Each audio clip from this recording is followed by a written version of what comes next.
রিয়াজ কিচেনকে আপনাদের সবাইকে স্বাগত। আজকে আমি বানাবো দই বড়া আর আলুর দম। পুরো ভিডিওটা দেখবে, আশা করি আপনাদের ভালো লাগবে। প্রথমে আমি বিড়িটাকে ভিজিয়ে নেবো। আমি এখানে 300 মতন বিড়ি নিয়েছি, ভালো করে ধুয়ে নেব। ভিজিয়ে রেখেছিলাম, এবারে বেটে নেব।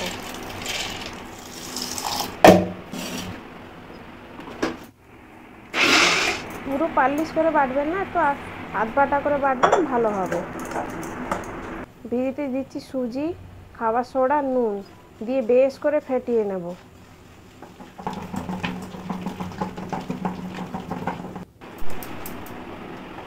দেখুন, একটা জলের মধ্যে অল্প একটু দেবো, যাতে জানা পড়ে যাবে যে আপনাদের বিড়ি ফাটানো হয়ে। দেখুন আমাদের কত সুন্দর ভেসে উঠেছে, ফাটানো হয়ে গেছে। গরম জল করে নিচ্ছি। বেশি গরম জল করবেন না, তেল দিয়ে এবারে বড়াগুলো ভেজে নেব।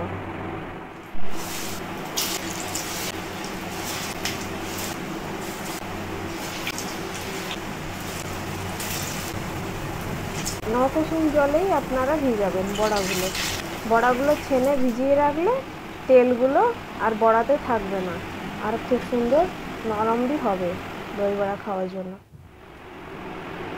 দেখুন ভিজানো হয়ে গেছে। এবারে রাত্রিরে আমি বড়াগুলো ভিজিয়ে রেখেছিলাম, সকালে উঠে এই দই ফেটিয়ে দিচ্ছি, একটু জল দিচ্ছি। ভিজিয়ে রাখা বড়ার থেকে ভালো করে জলগুলো নিয়ে দইয়ের মধ্যে দিয়ে দেবো।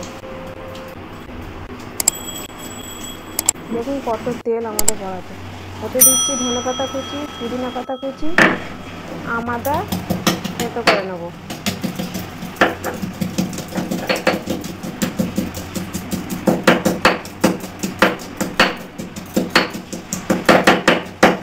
দেখুন আমার আদা থেতো করা হয়ে গেছে।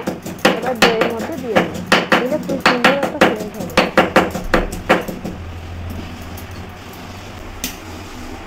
এবারে কাঁচা লঙ্কা আমি 3টে নিই, কাঁচা লঙ্কাও দিয়ে দেবো। এবারে ফোড়ন দেবো, শুকনো লঙ্কা কয়েকটা, সর্ষে আর কারি পাতা ফোড়নের জন্য আমি নিয়েছি। এইটা দিলে খুব সুন্দর খাওয়াতে হয় আর সেন্টও ভালো হয়। এখন আমার ফোড়ন হয়ে গেছে, দিয়ে দেবো। দিয়ে ঢাকা দিয়ে দেবেন যাতে বাষ্পটা না যায়। ঢাকাটা খুলে ভেজে নেবো একটু। দেখুন বড়া ভিজানো হয়ে গেছে। এবারে আমি ঘুগনি বানাবো।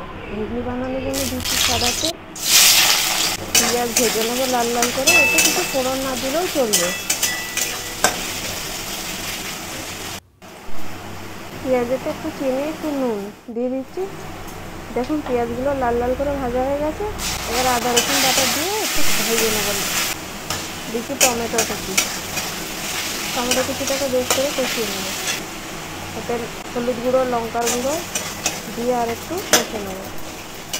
দেখুন লাল লাল করে মশলা কষানো হয়ে গেছে। এবারে সেদ্ধ করে রাখা মটর দিয়ে দিচ্ছি, দিয়ে অল্প জল দেবেন, এটা একটু গাঢ় গাঢ় হলে ভালো হয়। আমার ঘুগনি হয়ে গেছে, ঢেলে নিচ্ছি। এবার আলুর দমের জন্য আমি আলুগুলো কেটে ধুয়ে রেখেছিলাম, প্রেসারে দিয়ে দিচ্ছি। এবারে সেদ্ধ করার জন্য জল দিচ্ছি, এতে হলুদ আর নুন দিয়ে সেদ্ধ করে নেব। বেশি সেদ্ধ করবেন না। এবার আমি আলুর দম বানানোর জন্য জিরে তেলে দিলাম, পেঁয়াজ কুচি আর তেজপাতা দিয়ে ভেজে নেব। দেখুন এটাও ভাজা হয়ে গেছে লাল লাল করে। দিচ্ছি আদা রসুন বাটা।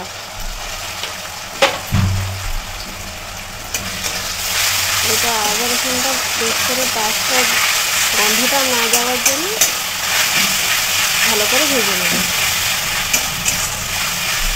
দেখুন আদা রসুনটা ভাজা হয়ে গেছে।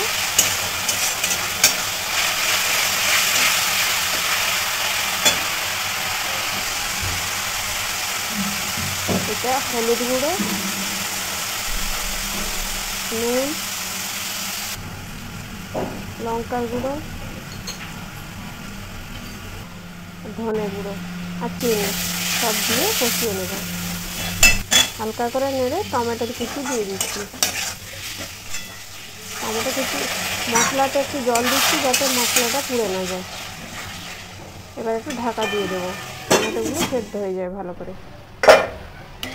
এখন টমেটোগুলো ভালো করে সেদ্ধ হয়ে মশলাগুলো লাল লাল করে ভাজা হয়ে গেছে। এবার সেদ্ধ করে রাখা আলুগুলো দিয়ে দেবো। এটাকে আমি আধা সেদ্ধ করে রেখেছিলাম, বেশি সেদ্ধ করবেন না, নাহলে গলেই যাবে। দেখুন আলুর সাথে কষিয়ে নিয়েছি, দিচ্ছি জল। একটু মাখো মাখো করবেন। আমার আলুর দম হয়ে গেছে। গরম মশলা, ধনেপাতা কুচি দিয়ে দিচ্ছি। আমার আলুর দম হয়ে গেছে, এবারে নামিয়ে নেব। একটা প্যান বসিয়ে জিরে আর শুকনো লঙ্কা ভেজে নেব। ভাজা হয়ে গেছে, গুঁড়ো করে নেব। এটাকে ভালো করে গুঁড়ো করে নেবেন পালিশ করে। দই বড়াতে দিলে খেতে ভালো লাগে। দেখুন আমার গুঁড়ো করা হয়ে গেছে। এবারে পেঁয়াজ, শসা, ধনেপাতা সব কেটে নেব ছোট ছোট করে, কুচি কুচি করে। শসার খোলাটা ছাড়িয়ে নিচ্ছি। ভিডিওটা ভালো লাগলে লাইক করবেন, শেয়ার করবেন, সাবস্ক্রাইব করবেন। আর নতুন নিত্য ভিডিও পাইতে আমার চ্যানেলে অবশ্যই জানাবেন।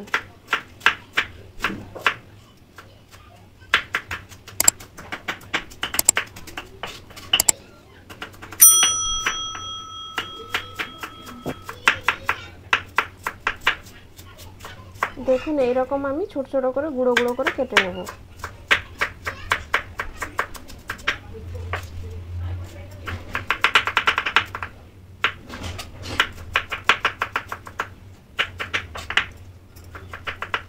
শসা কুচি করা হয়ে গেছে। এবার পেঁয়াজগুলো এরকম ছোট ছোট করে কেটে নেব।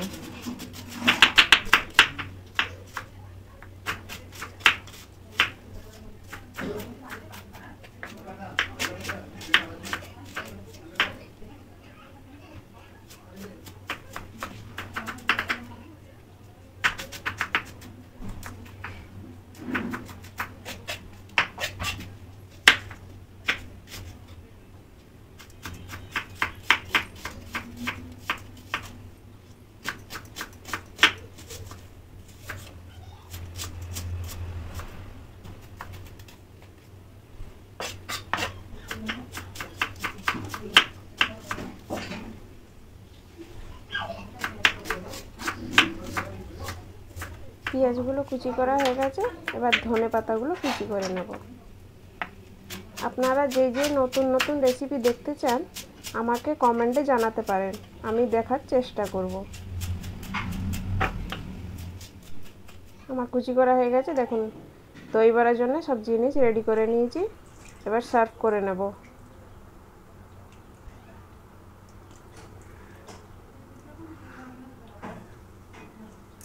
বড়াগুলোতে জল রাখবেন না, দইগুলো রাখলে পাঞ্চিয়া লাগবে। দিচ্ছি ঘুগনি, আলুর দম।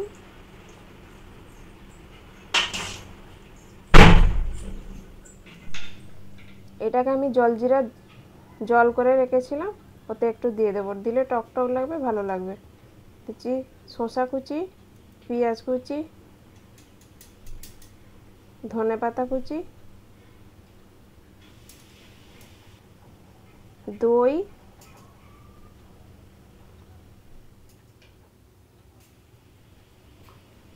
জিরে লঙ্কা গুঁড়ো,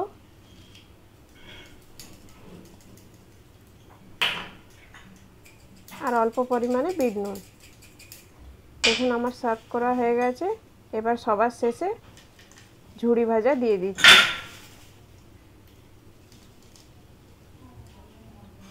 পুরো দোকানের মতন আমার দই বড়া রেডি। আপনাদের কেমন লাগলো ভিডিওতে অবশ্যই জানাবেন।